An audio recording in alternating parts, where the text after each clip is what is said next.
Friends, welcome to Sasi fashion. நம்ம வந்து ஃப்ரேமில் ஃபிக்ஸ் பண்ணிட்ட உடனே ப்ளவுஸ் ஒர்க் பண்ணி முடித்த உடனே உங்களுக்கு கிளாத் வந்து இந்த மாதிரி டேமேஜ் ஆகிற மாதிரி இங்கே பாருங்கள்.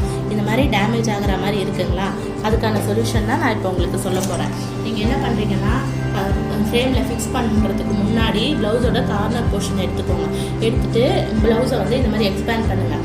அதாவது இந்த மாதிரி ஸ்டாண்டிங் பொசிஷன்லேயே எக்ஸ்பேண்ட் பண்ணி பார்க்கணும், ஸ்லீப்பிங் பொசிஷன்லேயே எக்ஸ்பேண்ட் பண்ணணும். இப்போ பாருங்கள், நான் ஸ்டாண்டிங் பொசிஷனில் எக்ஸ்பேண்ட் பண்ணும்போது எனக்கு கிளாத்தில் எந்த டேமேஜும் வரல.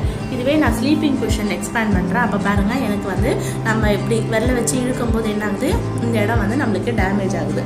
உங்களுக்கு இந்த டேமேஜ் உங்களுக்கு தெரியும்னு நினைக்கிறேன்.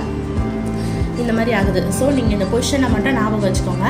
ஸ்டாண்டிங் பொசிஷன் இதை மட்டும் ஞாபகம் வச்சுட்டு ஒவ்வொரு கிளாத்தும் ஒரு மாதிரி இருக்கும். இப்போ என்னோட ப்ளவுஸில் பார்த்தீங்கன்னா எனக்கு வந்து ஸ்டாண்டிங் பொசிஷனில் இழுத்துனா என்னோட கிளாத் வந்து எந்த டேமேஜும் ஆகலை.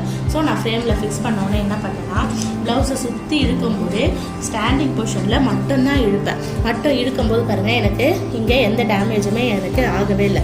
இது சுற்றி இழுக்கும்போது நான் ஸ்டாண்டிங் பொசிஷனில் இருக்கிறேன். இங்கே வரப்போ நான் இப்படி இழுக்கும்போது பார்த்தீங்கன்னா இது வந்து ஸ்லீப்பிங் பொசிஷன். எனக்கு வந்து இது வந்து ஸ்லீப்பிங் பொசிஷன். இந்த இடத்துல இப்படி இருக்கும்போது பாருங்கள், கிளாத் வந்து எப்படி டேமேஜ் ஆகுது பாருங்கள், ஒரு மாதிரி இழ விட்ட மாதிரி ஆகுதா.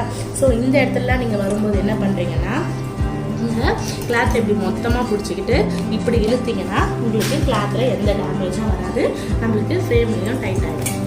ஓகேங்களா? நீங்களும் இதை வந்து இந்த மாதிரி யூஸ் பண்ணி பாருங்கள். நான் சொன்ன மெத்தடில் நீங்கள் கிளாத் ஃபிக்ஸ் பண்ணி ட்ரை பண்ணி பாருங்கள்.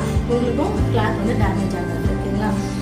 நான் சொன்ன இன்ஃபர்மேஷன் வந்து உங்களுக்கு யூஸ்ஃபுல்லாக இருந்ததுன்னா என்னோட பேஜை லைக் பண்ணுங்கள், ஷேர் பண்ணுங்கள், கமெண்ட் பண்ணுங்கள், அப்புறம் சப்ஸ்கிரைப் பண்ணுங்கள். அப்போ தான் நான் போடுற வீடியோஸ்லாம் உங்களுக்கு உடனே வரும். அப்புறம் உங்களுக்கு ஆரி கற்றுக்கணும், டெய்லரிங் அண்டு ப்ரௌசர்ஸ் கற்றுக்கணும்னு ஆசை இருந்ததுன்னா ஸ்க்ரீனில் தெரியிற நம்பருக்கு கால் பண்ணுங்கள்.